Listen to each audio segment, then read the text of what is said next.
Sound take 7 action. Surendra Rajput आप ही से कर रही हूं भाई। ये मोटे तौर पर अगर देखें तो दो देशों का, बल्कि ये दरअसल बायलैटरल मसला है अमेरिका, इजराइल और ईरान का। अगर हम सजगता से चुप्पी साधे हुए हैं और टाइम का इंतजार कर रहे हैं, टाइम बाय कर रहे हैं, तो हमें इंटरनल पॉलिटिक्स में फंसने की क्या जरूरत है? गरिमा जी, बहुत शुक्रिया आपका। ये इंटरनल पॉलिटिक्स का मामला नहीं है। ये देश की विदेश नीति को जिस तरीके से भारतीय जनता पार्टी ने और नरेंद्र मोदी जी ने बर्बाद कर दिया है, ये उसका मामला है। देश की इंटेलिजेंस को जिस तरीके से भारतीय जनता पार्टी और नरेंद्र मोदी जी की सरकार ने बर्बाद कर दिया है, ये उसका मामला है। देश में कभी ऐसा नहीं हुआ कि भारत का पक्ष कोई सुनना ही नहीं, मतलब भारत का कोई पक्ष ही नहीं है। क्या बात कर रहे हैं आप? इस चीज को देखिए, आज की डेट में ईरान से हमारे पुराने रिश्ते, और ये मैं नहीं कह रहा हूं, ये तो नरेंद्र मोदी जी कहते हैं। अभी आपने हमको बोलने लायक नहीं छोड़ा, चूंकि आपने खुद ही बोल दिया सारी चीजें। आज नरेंद्र मोदी जी का 2016 का वो बयान आप उठा लीजिए, आप क्या नाम अटल बिहारी वाजपेयी जी का उठा लीजिए, मत उठाइए हमारा। ईरान के कश्मीर के मुद्दे पर हमेशा ईरान हमारे साथ खड़ा रहा। जब हमें तेल की आवश्यकता थी, ईरान ने हमें घटी दरों पर और क्या नाम तमाम, और है उसके साथ रुपए में तेल अगर किसी देश में दुनिया में किसी ने दिया सबसे पहले, तो ईरान ने हमको दिया। तो आज की डेट में अगर आप अपने आंतरिक या बाहरी मतभेदों के चलते दुनिया के राष्ट्राध्यक्षों को लोग मारने लग जाएंगे, तो निश्चित तौर पर वो शेर याद आ जाता है कि जलते घर को देखने वालों, फूस का छप्पर आपका है और आपके पीछे तेज हवा है और मुकद्दर आपका है, और उसके कत्ल पे मैं भी चुप था, अब मेरा नंबर आया, और मेरे कत्ल पे तुम भी चुप हो, अगला नंबर आपका है। अगर यू आर राइट ब्रो। इस तरीके से, जिस तरीके से अपने मतभेदों के चलते देश के दुनिया के राष्ट्राध्यक्षों को मारा जाने लगा, तो कल पुतिन जो है जेलेंस्की को मार देंगे। तमाम जो दुश्मन देश है एक दूसरे के राष्ट्राध्यक्ष को मार करके, और आप अपना कहानी खत्म करेंगे। भारत से ईरान को इक्वेट तो सुरेंद्र राजपूत भाई, हम भारत से ईरान की तुलना तो नहीं कर सकते। हम 140 करोड़ के देश हैं, विश्व की चौथी सबसे बड़ी अर्थव्यवस्था है, दुनिया का सबसे बड़ा लोकतंत्र है। नहीं, मैंने भारत की तुलना ईरान से तो कतई नहीं की गरिमा जी। मैं तो भारत की स्थिति बता रहा हूं कि 140 करोड़ का और दुनिया का सबसे बड़ा लोकतंत्र अगर इस पे चुप्पी साधेगा तो इसके परिणाम घातक होंगे। आज की डेट में हमारी चुप्पी जो है, अन्याय के प्रति हमारी आवाज गांधी के समय से लेकर के आज तक कभी इतनी दबी हुई महसूस नहीं हुई, कभी इतनी बर्बाद महसूस नहीं हुई, कभी हमने एग्रेसर्स का साथ नहीं दिया। आज तक कभी ऐसा नहीं हुआ कि हमारी इंटेलिजेंस इतनी बड़ी फेल्योरिटी हो कि सही पकड़े हैं। एक देश जो है इजराइल युद्ध की पूरी तैयारी कर रहा हो, उसके यहां पिछले 2 साल से नेतन्याहू आइसोलेटेड था पूरी दुनिया में, सिर्फ और सिर्फ अमेरिका गया था मिलने के लिए, और उस देश के उस राष्ट्रपति को जो गंभीर समस्याओं में घिरा हुआ है, गंभीर भ्रष्टाचार के आरोप में घिरा हुआ है, सिर्फ भारत का एक ऐसा प्रधानमंत्री है जो उनको वहां वैलिडेट करने गया, आइसोलेट पड़े हुए नेतन्याहू को।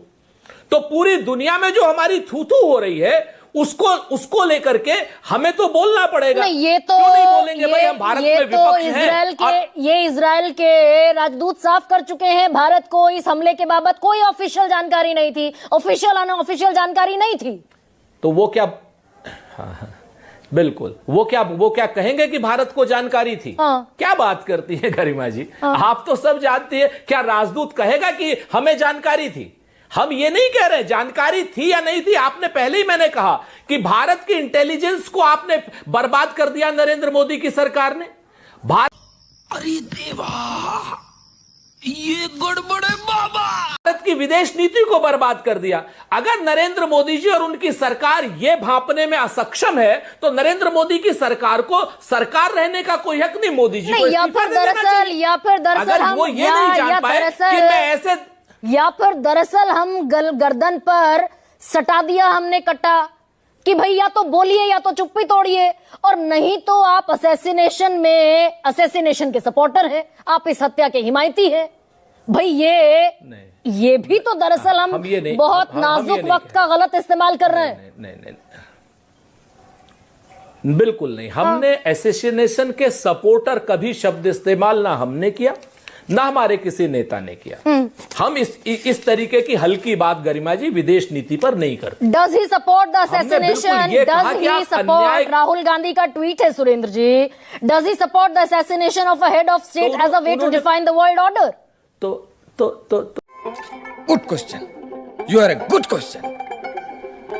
तो क्या कहा उन्होंने? आप इसकी हिंदी करिए। क्या वो सपोर्ट करते हैं? क्वेश्चन पूछा है।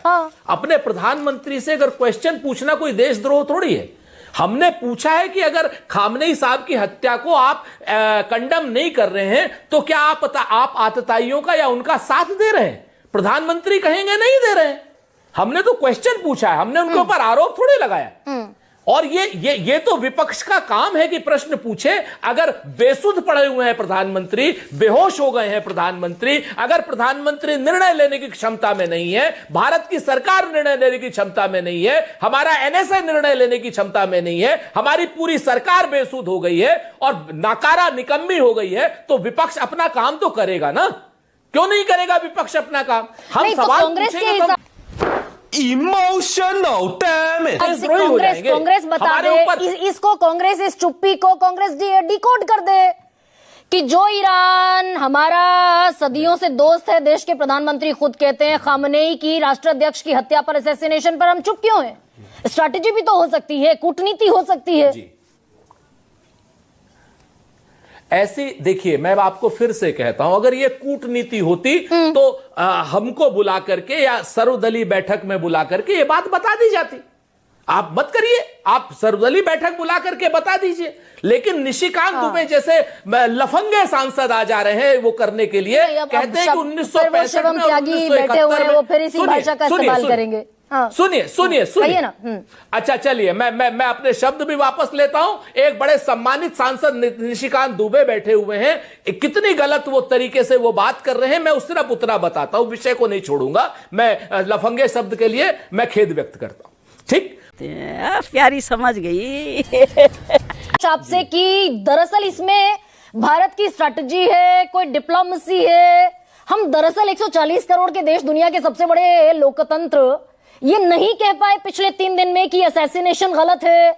आप किसी की इंटीग्रल टेरिटरी में नहीं घुस सकते, होंगे कहीं के तुर्रम खा। कुछ लोग, मैं क्या करूं फिर, जॉब छोड़ दूं? Ashutosh sir please. गरिमा जी, 2-3 चीजें बड़ी महत्वपूर्ण है। 2-3 चीजें बड़ी महत्वपूर्ण है। पहली बात यह है कि क्या भारत इस बात का समर्थन करता है कि दुनिया का कोई भी देश किसी दूसरे देश के अंदर घुस के उनके हेड ऑफ द स्टेट को उठा के अपने यहां लाके जेल में बंद कर ले, या किसी दूसरे देश के हेड ऑफ द स्टेट या उनके सुप्रीम लीडर को वो मार दे? क्या ये अगर भारत स्वीकार करता है तो कल ये भारत के साथ भी हो सकता है और किसी और देश के साथ भी हो सकता है, क्योंकि अभी तक का नियम यह था कि सॉवरेनिटी की रक्षा करनी चाहिए और अगर आपको किसी देश के ऊपर हमला करना है तो आपको यूनाइटेड नेशंस के थ्रू चलना चाहिए। ये हुआ जब कुवैत पे, अगर ट्रंप, सर एक सेकंड, अगर ट्रंप इंटरनेशनल लॉ नहीं मान रहे हैं, जो एक्ट ऑफ वॉर में नियम कायदे बने हैं, ट्रंप उसको मानते दिखाई नहीं दे रहे हैं, यहां तक कि उनकी अपनी घर की सियासत उबली हुई है, उनके अपने सांसद उनके खिलाफ खड़े हो गए, यूएन चार्टर को ट्रंप नहीं मान रहे, तो इसमें भारत क्या कर सकता है भाई? नहीं, भारत, अरे कहना क्या चाहते हो? एक मॉरल स्टैंड ले सकता है। और मैं ये बात इसलिए कह रहा हूं क्योंकि आजादी के बाद से भारत की दुनिया में कदर इसलिए होती रही क्योंकि हमारे अंदर इतनी हिम्मत थी कि हम मॉरल स्टैंड ले सके, और हमने हमेशा लिया है। ज्यादा नहीं, 2003 के अंदर जब जॉर्ज डब्ल्यू बुश अमेरिका के राष्ट्रपति, 3 बार उन्होंने प्रधानमंत्री अटल बिहारी वाजपेयी को फोन करके समर्थन मांगा, 3 बार, और अटल बिहारी वाजपेयी ने साफ तौर पर कहा हम युद्ध का समर्थन नहीं करते। लेकिन इसी भारत ने जब कुवैत पर हमला हुआ, तब जॉर्ज डब्ल्यू बुश के बाप पिताजी वहां पर थे, तब एक देश क्या दूसरे देश पर कब्जा कर ले जबरदस्ती, तब भारत ने उसका समर्थन किया था और भारत ने अपनी जमीन को फ्यूल जो रिफ्यूलिंग के लिए भी दिया था। लेकिन 2003 में हमने स्टैंड नहीं लिया था। महत्वपूर्ण सवाल क्या है, अगर हम इस जाति को, अगर हम चुप रहेंगे, नहीं बोलेंगे, तो कल ये भारत के साथ भी हो सकता है कि पता चला तुम चुल्लू भर पानी में जाके डूब के मर जाओ। अमेरिका को पसंद नहीं आया भारत की नीति, तो चलो यहाँ उनके यहाँ तो दरअसल राष्ट्रपति उठा लीजिए। हम तो ईरान के खुद पक्ष धर रहे हैं भाई। हमारे दो प्रधानमंत्री, सिटिंग प्रधानमंत्री गए, अटल बिहारी वाजपेयी गए, प्रधानमंत्री नरेंद्र मोदी गए, और ना सिर्फ गए बल्कि वहां बाकायदा ईरान के पक्ष में खुलकर बोलते दिखाई दिए कि भाई आर्ट से, आर्किटेक्चर से और कल्चर से, सबसे हम ईरान से जुड़े हुए हैं। Why we are keeping silence here? नहीं, ये मुझे भी समझ में नहीं आ रहा है। ये ईमानदारी की बात ये है, और मैं इसमें पढ़ दूं कि राहुल गांधी का जो स्टैंड है वो बिल्कुल क्लियर है, बहुत अच्छा स्टैंड इस लिहाज से। अगर मैं दूसरा पैराग्राफ अगर आप इजाजत दो तो मैं पढ़ देता हूं। While security concerns are real, attack that violate sovereignty will only worsen the crisis. The unilateral attacks on Iran as well as Iran's attack on other Middle Eastern countries must be condemned। दोनों तरफ से Iran पे attack हुआ है और Iran ने जो middle east के दूसरे कंट्रीज पर अटैक किया, हम उसकी निंदा करते हैं। ये मॉरल स्टैंड है कि आप युद्ध के खिलाफ हैं। अगर ईरान ओमान, बहरीन तमाम पर अटैक करता है, वहां पर अगर बम मारता है तो हम उसकी भी निंदा करते हैं। और अगर ईरान पे अगर और ये यूनिलैटरल अटैक, मैं अगर आप 30 सेकंड मुझे बताएं, देखिए थर्सडे तक ईरान अमेरिका की सारी शर्तें मानने के लिए तैयार था। यह बात ओमान के विदेश मंत्री तक ने कही थी। जब वो सारी शर्तें मानने के लिए तैयार था तो कोई लॉजिक ही नहीं था कि अमेरिका और इजराइल जो है वो ईरान के ऊपर हमला करे। इसका मतलब हमला करने के कारण कुछ और है, कुछ और। जनता को आप मूर्ख समझना बंद कर दीजिए। इस प्रकार की बचकाना बातें किसी के गले नहीं उतरती, लोग मजाक उड़ाते हैं। कह रहे अभी हैं किसी स्टैंड पर तो रुकेंगे, बात कर लें, बताइए, बोलिए। डॉक्टर निशिकांत कह रहे हैं, डॉक्टर लगाते हैं अपने नाम के सामने कि भाई 84 में इंदिरा गांधी का असैसिनेशन हुआ, उन्होंने शोक संदेश नहीं दिया, इसीलिए हम खामनेई को लेकर शोक संदेश नहीं दे रहे। लगाती तो आप भी एंकर हैं अपने नाम के आगे, सो इससे क्या मतलब है? कोई जो वो है वो आदमी लगाएगा ही, लगाना ही चाहिए, इसमें बुराई क्या है? मैं एंकर हूं और मुझे तो जाहिर है, वो डॉक्टर है, डिग्री से होंगे, एंकर की कोई डिग्री होती होगी, मुझे नहीं पता। प्लीज इस चीज पर आप टीका टिप्पणी कर रही है मेरे पार्टी के सांसद पर, मैं जवाब दूंगा आपको उसी तरीके से। Don't deviate. नहीं, प्लीज आप डेविएट कर रही हैं कि वो डॉक्टर लगाते हैं, आप भी एंकर लगाते हैं भाई। आपके स्टैंड से देश में किसी को नहीं लगता आप एंकर हैं, लेकिन इसमें नहीं जाते ना। अब आगे आते हैं, ठीक है। नहीं देखिए, सर्टिफिकेट देने का काम तो वो आप दे रही हैं, आपने शुरू किया तो आपको मैंने बड़ा सरल और सीधा सवाल शिवम पूछा कि अगर सवाल से पहले जो राइडर था वो जवाब राइडर का था। पर एक सेकंड सुनिए, अगर आप नहीं सुनना इंदिरा गांधी के असैसिनेशन आप 1 मिनट बोलिए, मुझे मौका दे दीजिए। संदेश जारी नहीं किया, इसीलिए हम खामनेई की हत्या पर चुप हैं। नहीं, मुझे समझ नहीं आया, क्या बोला आपने? इंदिरा गांधी की हत्या पर 84 में ईरान ने शोक संदेश जारी नहीं किया, इसलिए हम खामनेई की हत्या पर चुप हैं। मैं ऐसा मानता हूं सरकार। अरे देवा, ये गड़बड़ है बाबा। तो जो आयतुल्लाह खोमेनी है वो प्रधानमंत्री या राष्ट्रपति थे? थे क्या? मैं आपसे पूछ रहा हूं। सुप्रीम लीडर था। सुप्रीम थे क्या? सुप्रीम लीडर, अर्थव्यवस्था से लेकर कोई राष्ट्रपति या प्रधानमंत्री थे? फिर प्रॉब्लम है। आपने 40 सेकंड सवाल पूछा, मैं 4 सेकंड नहीं बोला हूं। Thank you. आपसे निवेदन है, आपको 50 सेकंड पूछना है, पूछ लीजिए, लेकिन जवाब देने का मौका दीजिए।